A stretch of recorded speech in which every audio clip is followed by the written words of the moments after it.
do we know his true intentions?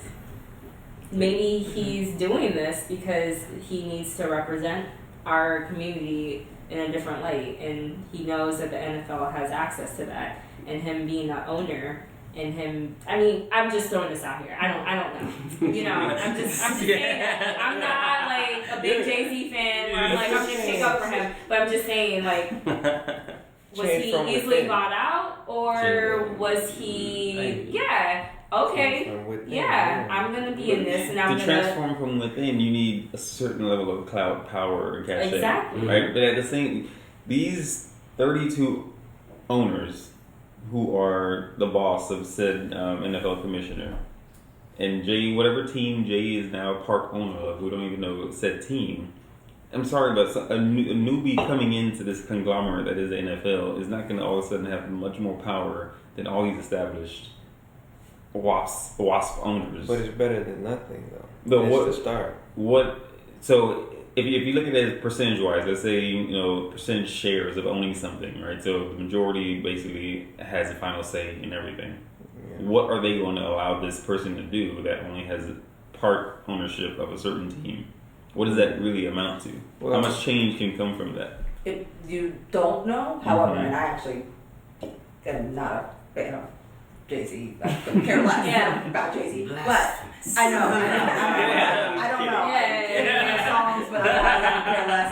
But with that being said, I don't know, maybe since he's in the door, if he's not able to do something, maybe that's in calling them out. Like, well, wait, I thought I was here to do this, or I thought this was part of my role. Now you're saying I can't. Following. And then now whether he's doing it selfishly or not, but that could potentially be, if that's his true intention of trying to bring more light to social injustice or be whatever, and he's being blocked in this role, blocked by the NFL, then that would potentially be exposing them to an extent if there was something that he has something else in his mind doing. On the outset, like I said, I'm not a fan. Typically, I'm like, what are you doing? But again, maybe he has, and maybe that's part selfish and money move and needs to be blotted out, but also like, well, let me just take a chance of something that maybe I can say. I don't know. It could be all of the above. It could all be above, or none of the above. As long as it's not Steve Harvey meeting with Trump and that's not. Boy, that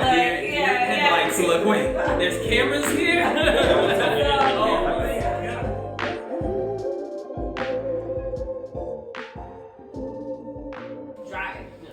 We have no idea what his intentions are, and I mean, I hope he wasn't bought out. I really hope that wasn't the case. Ultimately, I think the point here is we need to keep an open mind about the possibilities behind the deal. I think people rush to conclusions.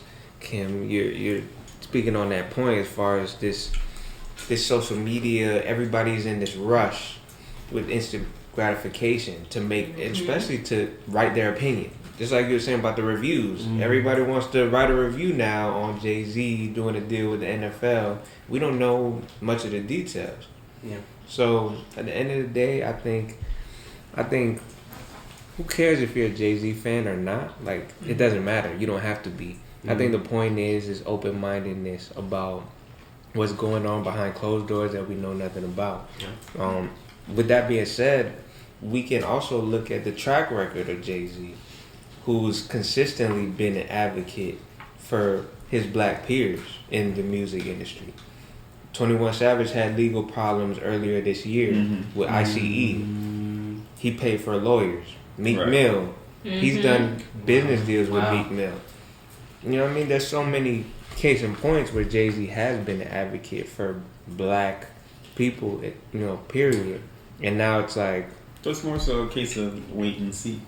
I remember there was, when I was in school a long time ago, it was in relation to like emails. I was giving this advice by a professor in regards to like emails. Like say you get something that doesn't quite sit well with you, or oftentimes the want or need is to immediately respond and say, well, this is how I feel about this. Yeah. But sometimes just a few hours, right? Yes, the aggressive typing. Imagine this in your mind right now. The sound effects. Yeah.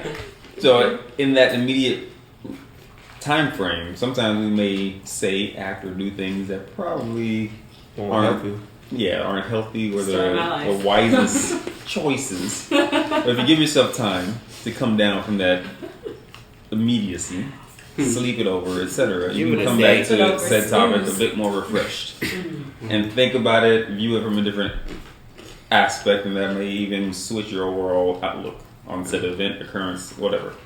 So I think that's what we need to. That's the approach we need to have with this whole situation. How I difficult think- though? That is very difficult. I think just in general, like even if he's like, oh, I do want to like go in there and change it from the inside in, like somebody's always gonna be like upset about it. But it's like the reality is, if you do want change, like there needs to be somebody at all levels, like the top, the middle, the bottom. People who are like, well, no, we need to act now. The people who are like, no, we need to think about it. Like both of those people are gonna be important. And it's like it's always like, well, we're pitted against each other. And I've been in like conversations where I've been like, what's wrong with you? Like you need to actually like think about something for a second. But it's also like, well, okay, well, you do need somebody to push you so you're not thinking forever, but you also need to like make sure it's like a planned. So you're not just going in there so everyone can just be like, see, they did it and they're just being crazy and like they're being this and that. And it's like, there's gonna be a balance, and like it needs to be like you, for whatever the situation is, whether it be this or like something else, like have your plan and you stick to it, and like you just need to be happy and you're actually trying to do change in some way. I mean, this could be our seat at the table, right? There is no black owner in the NFL. I'm not going to even speak to the NBA, but I would assume it's the same way. There's no real black owner in either of those two sports, the two biggest sports in America, until we heard about this deal. Now, at least we have a part owner of something, and probably the most popular sport.